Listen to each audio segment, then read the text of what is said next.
Okay. Yeah, I'm gonna stand up.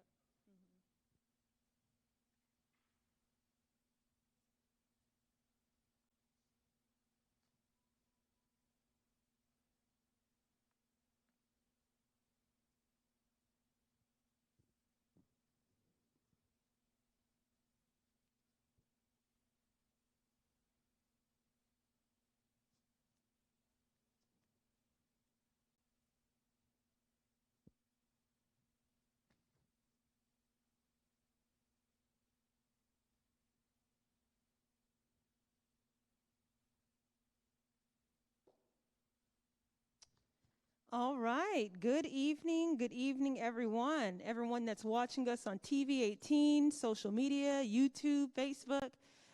Anyone that's joining us as well here physically at the Marina Event Center for our second uh, Charter Amendment Community Meetings. Thank you for taking your time this evening to join us on discussing this very important topic. We've already had our first community meeting back on February 22nd, and I would say that that meeting went pretty well. We got a lot of great feedback. We understand that at this time with the municipal election on March 9th coming up, that there are some questions, some concerns regarding those charter amendments. And so we want to allow for a casual dialogue with the community to talk about these amendments, because by the end of the day, you're going to be the voter on these amendments. And if anything, municipal elections are very important because the vote you make impacts your day-to-day life. So with that, I just want to let you know that this evening we will have our city manager, Jonathan Evans, leading the way in the conversation on tonight's meeting. And so come with your questions, come with your thoughts. This is an open floor. We understand individuals might be meeting us in this room throughout the course of our session, which is perfectly fine. And if you are watching and you want to make your way down to the Marina Event Center, feel free to do so. We welcome you. So with that being said, just so you have an idea as to how we are going to, or how I'm going to moderate tonight's session, we're just going to start with a brief initial remarks in terms of why it is these charter amendments are on the ballot, and then we'll go into what they mean. We'll open it up for any questions that you may have, and afterwards we'll close it out with any final remarks and then a few announcements. Is that fine? All right, let's do it. Okay, so with that being said, I'll go ahead and allow the city manager, Mr. Evans, to start with an introduction. Well, thank you for those that are in attendance and certainly those that are watching at home. The charter is the City of Riviera Beach's constitution. It is the document that outlines how we are to run our municipal government. Uh, Incorporated in the charter is codes of ordinances, so which are local laws, and then we have resolutions, which is the board's specific position on an item. The charter is so important because it is the document that outlines the relationship between the voters and their government. The only way a charter could be amended is by the voters. The only way a charter can be or something can be removed from the charter is by the voters. So it's a very important document. The items that will be before you this evening speak on two distinctly different things. One is an item that's already in the charter, and one is an item that we would like to add to the charter. It is so important that you understand the nuances of your city charter and what's contained in the city charter, because like I said earlier, it is the relationship and the expectation that you as residents have for your government and how the government is supposed to operate. And so we're here to have a open, transparent conversation. Also, it is important to note that we cannot share with you how to vote on these particular items. We can only provide the facts, and then you, as the voters, have to make the decision that you believe is in the best interest for you and your family as well as the community. There is actually a state law that prohibits local governments from telling you how to vote on a specific issue. So as we get into the items, please feel free to have any questions that you may have addressed, but we'll try to get into some specificity to provide additional clarity and some really simplistic terminology and explanation as to what the charter amendments mean. And so the first item is the first charter amendment that Ms. Noel will briefly read and communicate about, and then I'll get into more specificities on that. All right, so the first amendment we're going to discuss is the repeal of special assessments that require 50% of the costs of all street and secondary drainage improvements to be paid by the benefited property owner. And the explanation of this is the city charter currently provides that 50% of the cost of certain street and drainage improvements shall be paid by the benefited property owner. It is proposed that the charter be amended to repeal the requirement that 50% of the costs of all street and secondary drainage improvements be paid by the benefited property owner, and that council may determine the assessments for curbs, gutters, valley gutters, and sidewalks, and to make that a binding charter provision. So with that particular item, it's already incorporated in Chapter 170 of the Florida State Statutes. Back in 1923, that language was provided that governments could assess for capital construction. And what I mean by capital construction, streets, alleyways, lighting, landscaping, swales, culverts, sewers, water mains, etc. Back during those times, local governments did not have the financial means and resources that they do have today. And so the provision in the charter that is currently in the document today, it says the council shall, and we all know what that word shall means, make all local improvements in accordance with Florida State Statutes Chapter 170 and amend therein to provided, however, 50% of the cost of all streets and secondary drainage improvements shall be paid by the benefiting property owner, provided that the council may determine the assessment of curbs, gutters, valley gutters, and sidewalks. So what this language that's currently in the charter says is that if a roadway project cost $2 million, $1 million would be paid for by the city, and the other $1 million would be paid for by the benefiting property owner. So those of you that have frontage on that particular road would be assessed. Now, when we say shall, it is an element that the city is supposed to. The city has not utilized this mechanism since 1980. However, we don't want to do anything that runs afoul to the charter.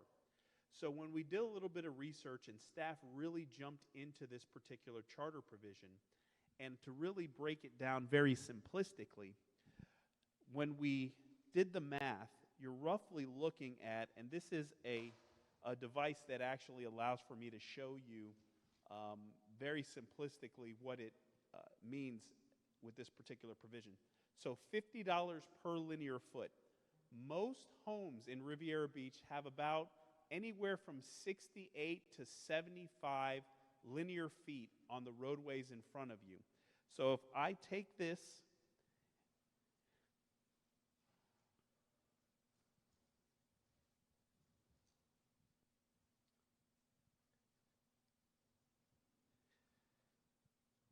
this is 30 feet. So you saw the area that I walked. That will cost you $1,500.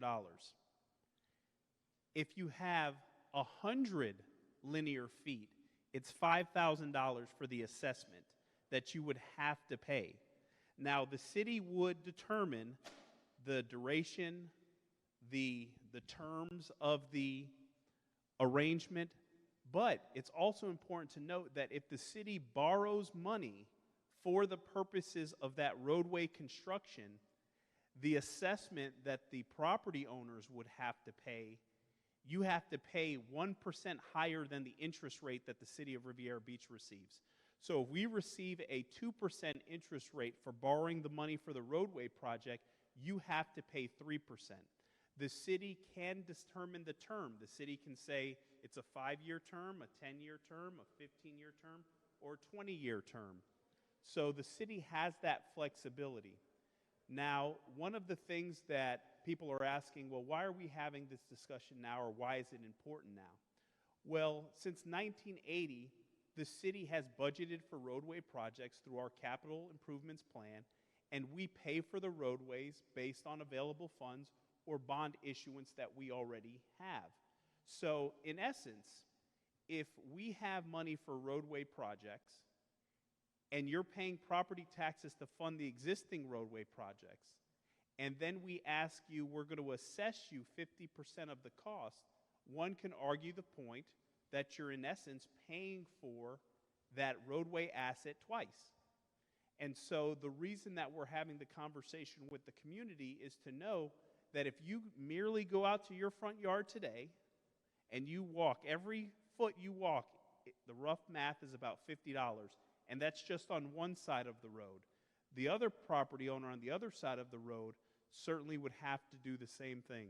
Then when you get to intersections or some folks that have larger properties on that corner lot, there is a potential for additional costs associated with that. So the way in which we pay for roadway projects has changed exponentially. And so we thought that this mechanism that has not been utilized since 1980, it begs the question as to why is this particular provision still in the charter? And it is very explicit that it says shall. Shall doesn't leave any room for ambiguity or confusion. It's a mechanism that the city has to do that when we talk about roadway projects and infrastructure projects. And so that is why we're bringing this to the voters, because it hasn't been utilized since the 1980s. In addition to, we don't want to run afoul to what the charter actually says and how our business practices have changed. And so that is the intent, and that's the explanation for that particular charter amendment. So very simplistically, if you walk every foot that you walk, it's about $50 a linear foot. Roadway projects is about $1 million every mile, but depends if you add additional amenities, that number can go up. If you're talking about concrete streets, that number can go up. So that $50 can fluctuate anywhere from $50 to $150, depending on the types of roadway construction that we're talking about related to this particular item that's on the ballot. All right. Well, that was a full explanation. So with that, are there any questions from our guests? You do? Okay. I can bring the mic to you. There you go. Thank you. Good afternoon. Good afternoon. My question is, if this is not repealed and a homeowner does not pay that assessment, can the city then take their house? That's an excellent question. If the assessment is not paid, there is an 8% penalty that is assessed, and the city could take foreclosure action because it doesn't allow, even if it's homesteaded property, basically what the city is functioning as at that particular moment as the bank. So yes, that is correct. The city can assess a penalty and then can take foreclosure action if it deems it necessary. If the assessment's not paid. That was a good question, and we've heard that too. So, any other questions, comments on that amendment? All right. Okay, I guess not. And thank you for that demonstration. That's the first time we've used that tool, and I think it's a good illustration. So to the second amendment, if we can scroll down just a little bit so I can read that one. All right. So number 2, police and fire departments shall be considered charter departments. The explanation for this is the police and fire departments shall be considered charter departments and shall be preserved by requiring a referendum vote of the electorate to abolish, outsource, and or otherwise transfer the city's provision of law enforcement and fire services to any other entity. Mr. Evans? So basically what that particular item means is right now the city council has the ability to delete, add, modify, contract out, abolish any department throughout the city. Our police and our fire department are core municipal services, as well as our wastewater department and other departments throughout the city. But the item before you this evening is the 2 departments, police and fire. What the charter provision is asking, or what the amendment is asking, is that we make those 2 departments charter departments.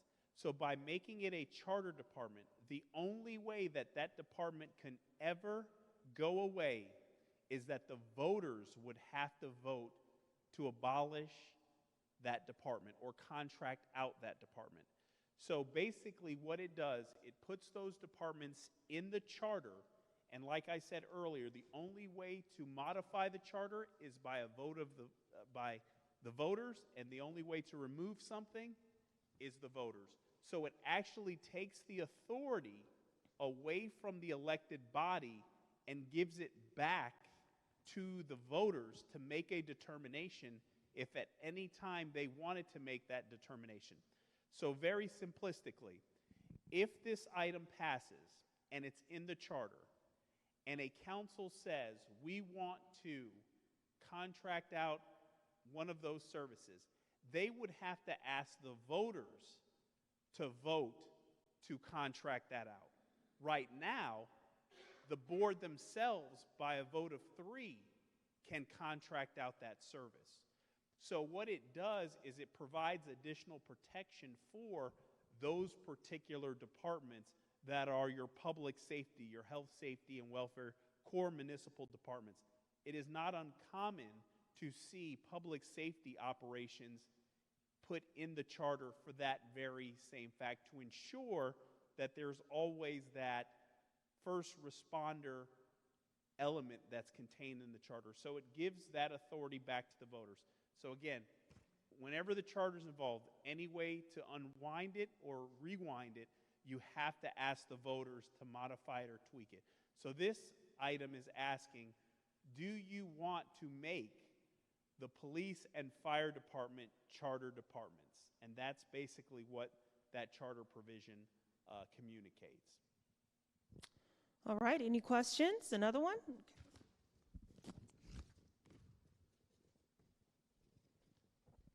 Yes, thank you. My first question is, with the police and fire department, will the council still be doing the hiring for the chiefs in those departments? Will that change? That will not change. The structure and the operational elements will still work with the city manager. They still would be city employees. The only thing that will change is that they're actually in the charter. So there will be no changes with what would happen. So the operation, the existing personnel, everything will stay exactly the same. The reporting structure will stay exactly as it is today. Okay, because years ago we had to go and vote to keep our police department. And my question also is, can the city council then add the sheriff department to this, or is it just for the police department and our city entity? It's only for our police and our fire department. So to your point, if the council wanted to entertain a proposal from the sheriff's department, they still would they'd have to get approval from the voters to even consider that. It still couldn't happen. Right now, as it stands, it takes 3 votes to go ahead and contract out those services. Not that any of the council members would be remotely interested in that. Nonetheless, it provides that protection to make sure that those departments are protected in the charter. Because we don't know what tomorrow holds. We have had to go through this once. Right. And to go through it again, it is a big headache for your beliefs to be discontinued and you're not being a part of the vote.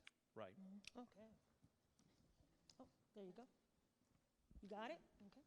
I have a question. If you can hear me. Mm-hmm.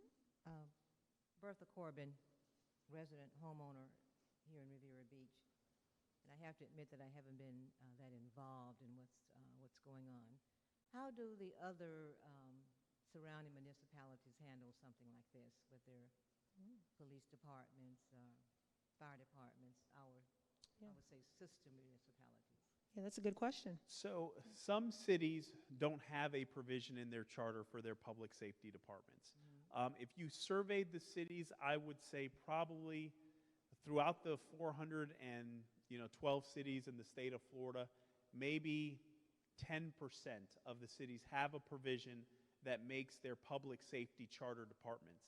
But I think in our community, we have heard the continued conversations with regards to the sheriff's department or the fire department.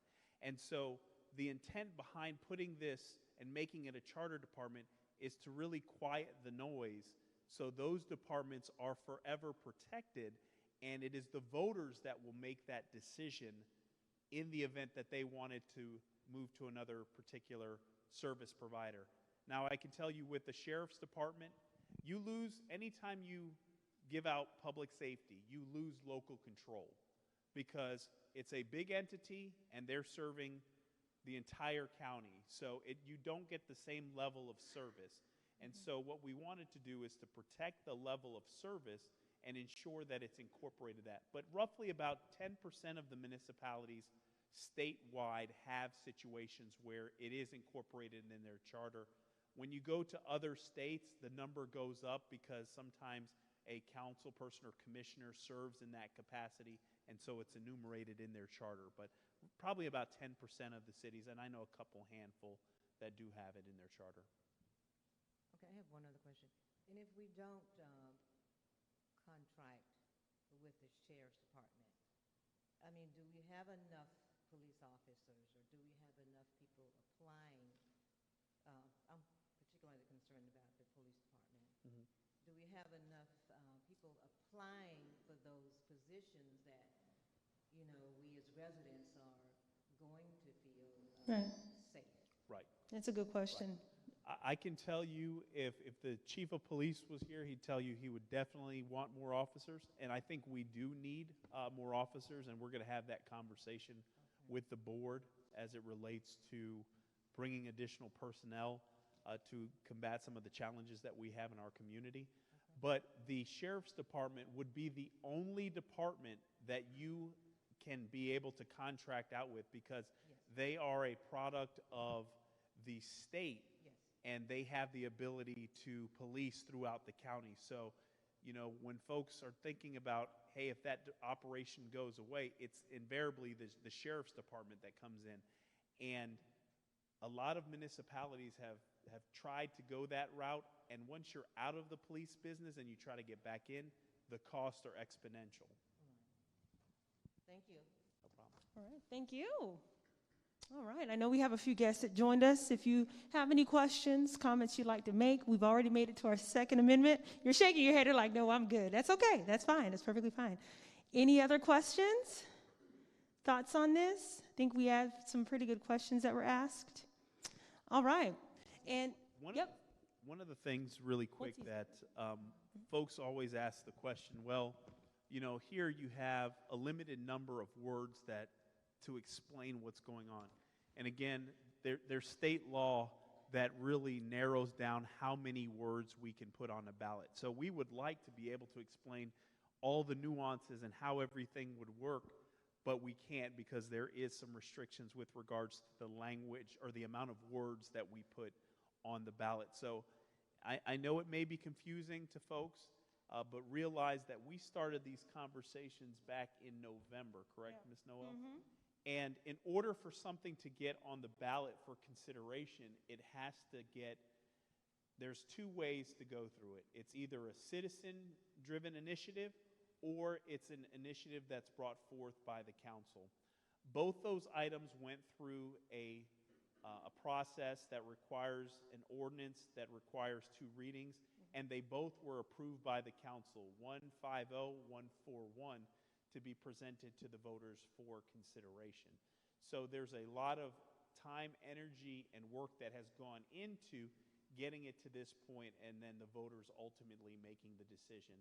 But again, the charter is your document. It is the contract that you have with your government. The charter is the fundamental document that establishes the authority of the manager, the mayor, the elected officials, what form of government we have, what are the ways in which we are supposed to operate, and that document and that relationship is only modified when the voters make the determination that they want to modify something within that particular charter. And so we as a city, we have modified the charter multiple times. Many government entities go through this process quite frequently because things invariably change. So it's not something that it's the first time that we've done this as an agency. Right. And Ms. Corbin? May I go back to number? Yeah. That's okay. Yeah, this is your meeting. Go ahead. Okay, first of all, since this particular, I guess, process hasn't been used since 1980, you said, if I'm Correct. 50%. Okay, so as was saying, if it is repealed, then how in detail will these things be funded? I know you mentioned bonds and Right. things like that, Right. but in some kind of, and we have the word shall in here. Right. But that's my concern. So if, let's say, if I need some drainage work or something done on my street, Right. on my block or something like that, how is that really going to be funded, and how will that affect the city overall? So I'm assuming that anything that's done is going to be citywide as far as the funding goes. Correct.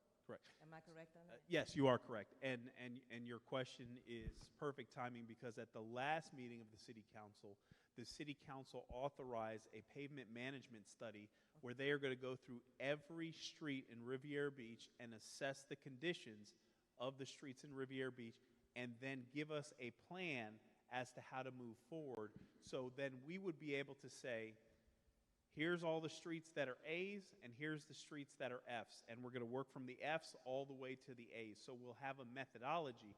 And so if we know that throughout our community, and we have about 80 to 88 lane miles in our community. So if we know that in order to reconstruct all our roadways, it's going to cost us 40 or 50 or 60 million dollars, then what we would do is we would go out to the bond market and secure those funds, how we've been doing it since the 1980s, to be able to pay for some of our roadway projects. We also use ad valorem revenue that comes in, so your property taxes. Some roadway projects, we just pay cash for it. The bigger projects, then we would go out to the bond market for that. But it would be the same type of mechanism that we look to move forward. And then in our budget document, we have our capital improvements plan, which is a 5-year plan that we are supposed to plan out all our capital projects. So if you look at some roadways, you'll see there's some roadways where there's money in 2023 and then roadway construction in 2024 or what have you. So you'll be able to, once we get our pavement management study, and you can do it now, you'll be able to see where the roadway projects are in the actual queue, so when they'll look to be able to come to fruition in your particular neighborhood. When I talked about why this was in the charter, well, in 1923, and we became a city in 1921, I think. No, we're turning 100 next year. Yeah. So when cities came online, they didn't have the financial means to be able to do some of the projects and initiatives. So that's when they said, okay, 50% of the project, if there is a benefit, you're going to go ahead and assist in paying for it. And obviously, we've changed the way in which we do business in our community as well as other communities. Yeah, and even before then, if you can even add to this, but even now we are not assessing the 50%. We're not necessarily complying with this. So we have been paying for some of these improvements. Yep. Right. Okay, and we have a few more questions. We haven't heard from you, so. Yep, okay, and then I'll get to you afterwards. Is that fine? Okay. How will this affect, hey, how are you? How will this affect the streets that are already messed up in Monroe Heights? So the newly constructed streets? The newly messed up streets. I'm gonna say it just like it. That's a sore subject. But Keeping it candid. But if we look at that project, right, and conceivably, if the project would have followed this particular provision, even though you all don't really care for the existing design, you would have had to pay for that. And then if we came back again to modify it, you'd have to pay for it again, because it's a shall. It's explicit. There's no wiggle room. Now, these projects now, we're having conversations as to when we do that pavement management program, and then we find out the actual number for the roadway projects throughout the community. That particular project, I know a couple of our council people want to see us look to attempt to secure monies to go ahead and address those issues that folks have expressed concern with regards to the roadway construction in Monroe Heights. So that's something that's still on the radar. But if this provision was followed, conceivably, you would have paid for it the first time, and then you would have had to pay for it the second time to move forward accordingly. But we are looking, once that pavement schedule, that master plan comes, we'll present that, and then we'll have a number to go back and say, okay, how do we look to fund some improvements back on that roadway and address some of the concerns the residents have said about the roadways in Monroe Heights. So it's still on the radar. It's not falling off the radar. And you don't even know when it will take effect or when you're going to start doing something. When are you going to do something about that? Because it's a disservice to all of the community. Yeah. And I can tell you, my perspective with regards to that roadway, and I'll just be honest with you, I have been in local government in the manager's office since 2006. I've been in government since 1999. I have never seen a street or streets like that anywhere in any place that I've ever visited, worked, anything. So to your point, I believe that we should not have allowed for that type of construction to commence. And we need to go ahead and find a way to make it right. Now, when that happens and how much that's going to cost, we're still finding out that information. And so now it becomes the challenge as to the roadway projects in Monroe Heights and then the other roadway projects that we have throughout the city where you may have critical failures that are occurring. But it is something that we are going to get a number and find out what's the options that we have with regards to it, because we have been provided options from anywhere from $140,000, which was just the additional lip of asphalt, up to a total reconstruction, which I think the last number I saw was like $5.6 million or something like that. So, but you have to do things the right way, and if you don't do it the right way, my dad always told me lazy people work double.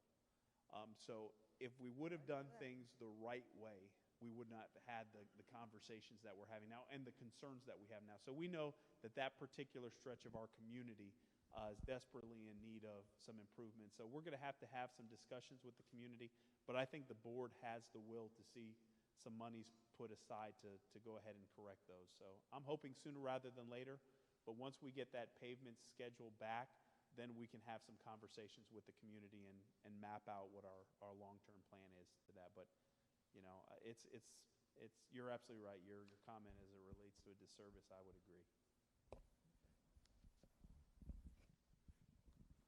Warren Leonard. My question is state roads, Blue Heron, Congress. Are we allocated to have to pay for any parts of that?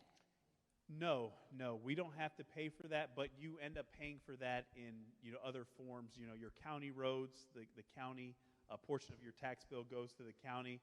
State sales tax, so they put monies aside, gas tax. So those roadways are completely funded by those entities. This is just roadways that you get a direct benefit from or infrastructure that you benefit from. So realistically, we're talking around your home. Okay, those are around our home also, because I stay between Congress and Blue Heron. Okay. That's why I was worried about it.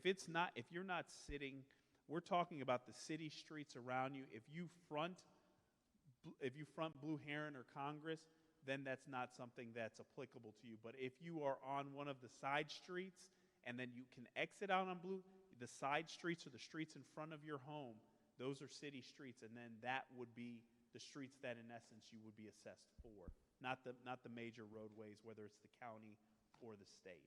Okay, going to the Second Amendment. You want to do these two departments. Are we looking to do all the departments now? And if we are, what control does council have if all the departments are in the charter and they're like, I'm super glued now, you can't touch me? What are we doing? Right. So there's been discussions and conversations about The one department, or well, two departments, possibly Public Works and possibly the utility district. Because the utility district is so important. It is the service that we provide that touches the residents every day. At least we hope touches the residents every day. But it's one of those departments, but it already has protections because it's actually a special district and they have their own charter.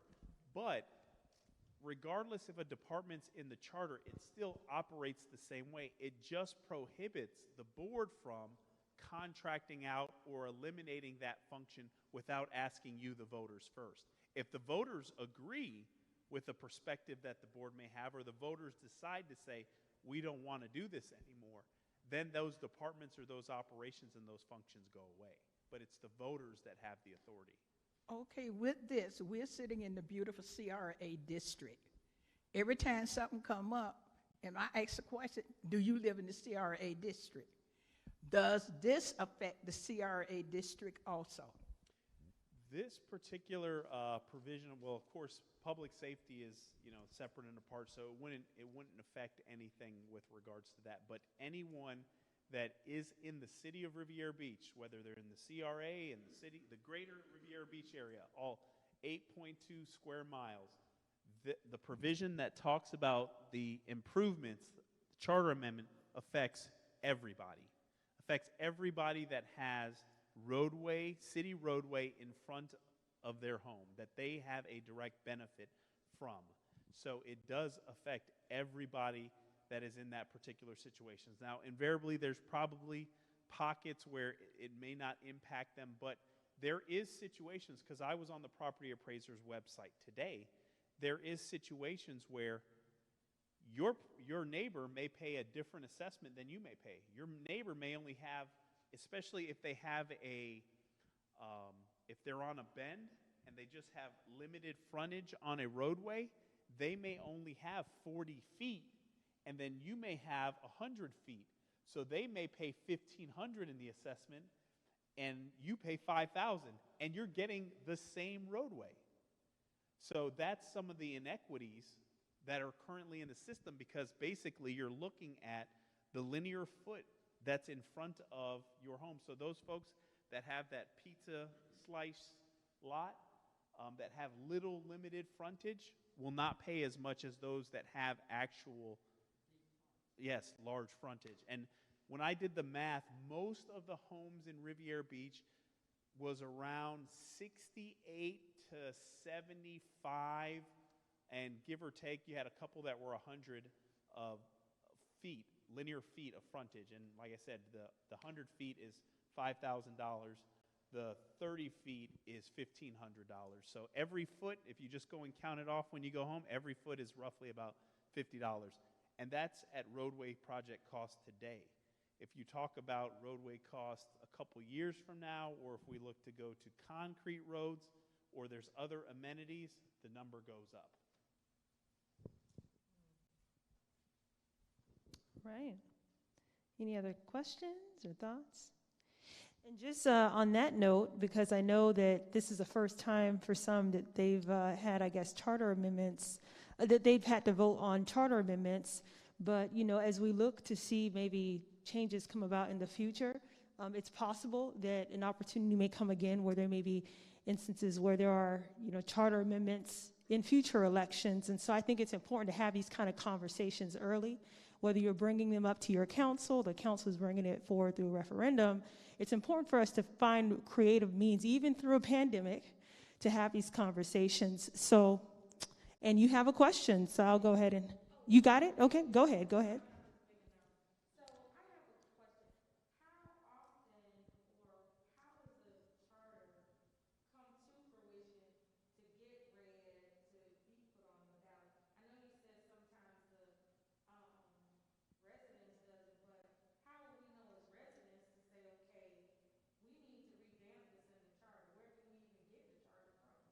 So the charter is available on the city's website. If you actually, even if you go in Google and put Riviera Beach Charter, it'll pop up. It's a small document. It's maybe 15 to 20 some pages. It's a very small document. And your Constitution is not you don't want a document like that to be too big and too cumbersome. But you can find the charter, and then as you read through the charter, after the charter, then there's the Code of Ordinances, which is the local law that we pass related to multiple things, and then you have your resolution. So, for instance, if the charter, if the residents wanted to say that they wanted to make a certain day a city holiday, and they wanted to so Siri's paying attention. But if the residents wanted to say they wanted to have a certain day as a holiday, and they go out and the clerk's office tells the folks that are establishing the petition, you can do it through a petition drive, the process that you have to go through, and then after the petition, if you successfully follow all the procedures and it is qualified, you then, the citizens, place it on the ballot, and then the voters vote on it. The process that we took is a council-initiated process where the council can look to bring items before the voters for consideration. So by doing that, they go through, we had a workshop, the board selected which ones they wanted to discuss, then it came in discussion format, there were some conversations, then it was followed up by ordinances, and then the two ordinances are approved, and then it's ultimately transmitted to the supervisor of election and then places it on the ballot. But those are the two ways to get something on the charter. You have the same way to amend the Florida State Constitution as well. There's ways to go ahead and amend the state constitution through a petition drive. So there's mechanisms, or through the Florida State Legislature. So there's. So this is, so why, if we have that, it was, I guess because it was council-led, that's why the mayor had privy to vetoing to remove the different ones that did not pass? Is that? The mayor has the ability to veto ordinances. Unfortunately, the attorney couldn't be here this evening. She's feeling ill, but the process that we brought forth is that the ordinance has to pass, and so the mayor did veto some of the items that were presented to the voter, that was going to be presented to the voters for consideration. As it relates to a citizen petition, I'm not sure exactly how that process is, and if it does come in the form of ordinances or what have you, I'd have to seek clarity from the city attorney and provide that to you in writing. Yeah, and if you registered for this meeting and I have your email, I can provide you with that explanation as soon as I can get in touch with the city attorney or any of her assistant attorneys. Okay? Yeah. Oh, afterwards, it's okay. Go.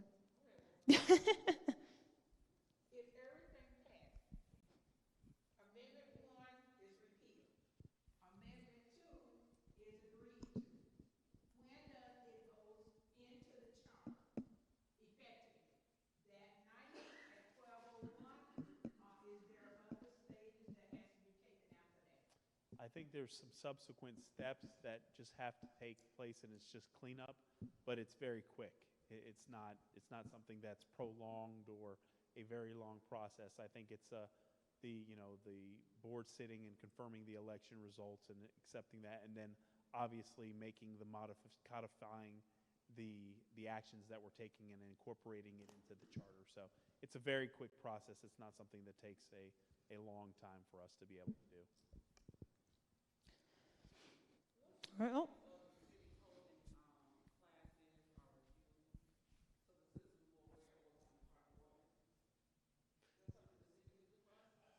Yeah, we can certainly have discussions with the community as far as the code of ordinances, what's in there, what's not in there, what are some things that are important issues for the residents.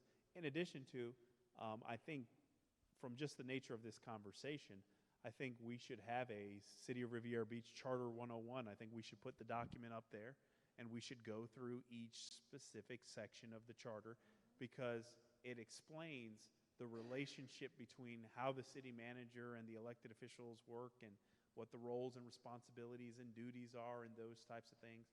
And I think it's important for the community to know that because ultimately the more informed you are, the better our relationship can be as it relates to flow of information and working together. So, after this election, we can certainly look to have some types of sections where we can break down the charter and then we can break down some ordinances and we can talk about the comp plan. You have a comp plan that is an important document that if the charter is our constitution, the comp plan is our Bill of Rights, and so there's a lot of other documents that are into play, but a lot of citizens don't really know that because they're not dealing with those documents on a regular basis. So we can do a better job in helping to educate and inform and providing that information to you all so you all can work with us to make some tweaks or modifications or provide some insight and feedback because ultimately you're the residents that pay the bills, one, and two, live in the community that we serve. And so it's good to know how those documents work and what are some areas for improvement. Yes, ma'am. You said at one time that the mayor vetoed several ordinances that might have come on the ballot. How can one person have that much power without letting the citizen see what was vetoed? In the charter, the mayor has the authority to veto items that are ordinances, so laws. The mayor communicated, I believe, at a meeting that he was going to veto some of the items prior to them coming before him for consideration. That's the power and the authority that's provided for in the charter. So the mayor has the authority to do that. From staff standpoint, we do the public notice, and we provide the public notice through the mechanisms that we utilize, the newspaper, or we put it on our websites, etc. But there's not much more notification that is provided with regards to those particular items that were vetoed by the mayor. And so the mayor will certainly entertain the conversation and discussion as to why he decided to veto that, but that's his authority that's prescribed in the charter. Yeah. Oh, well, you first, Ms. Corbin, and then I'll go after. Okay.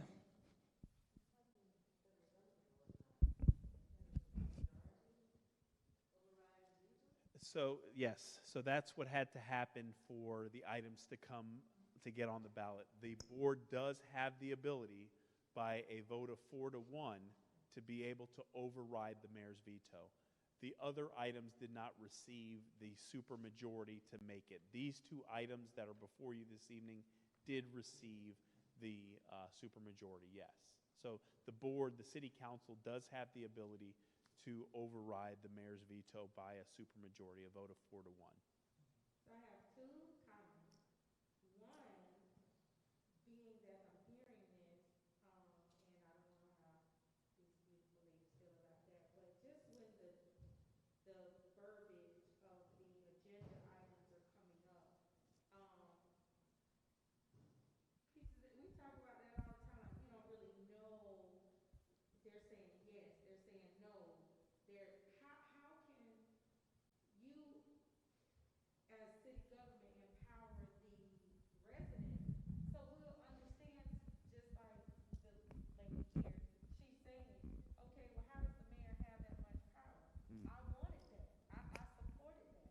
So I think that it's like a blindsided type of effect because we don't know why he vetoed what he did.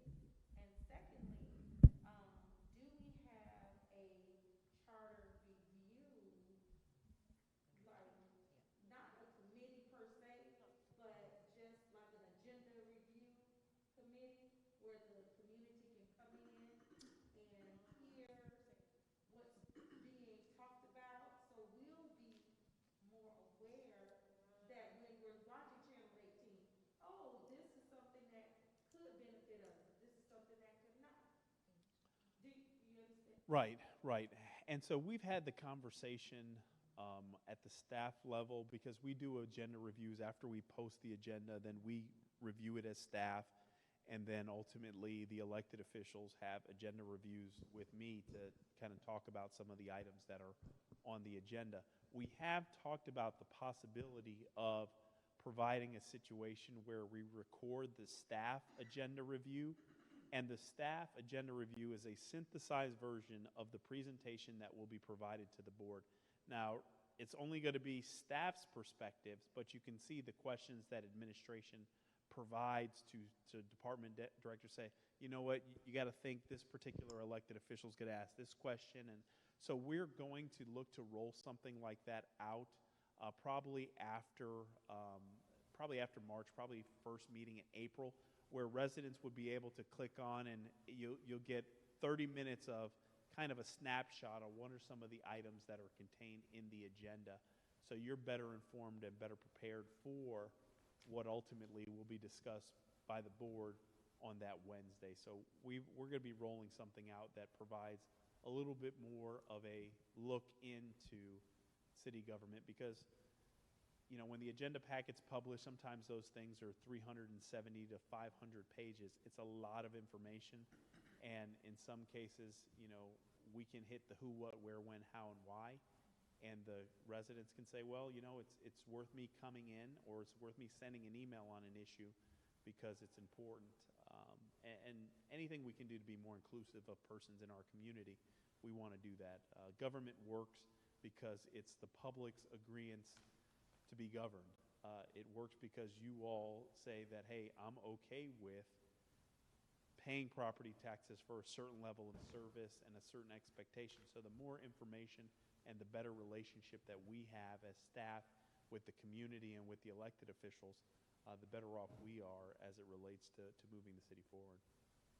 So will these items be vetoed before they hit the agenda, right after they hit the agenda, before they were presented in the meeting, or?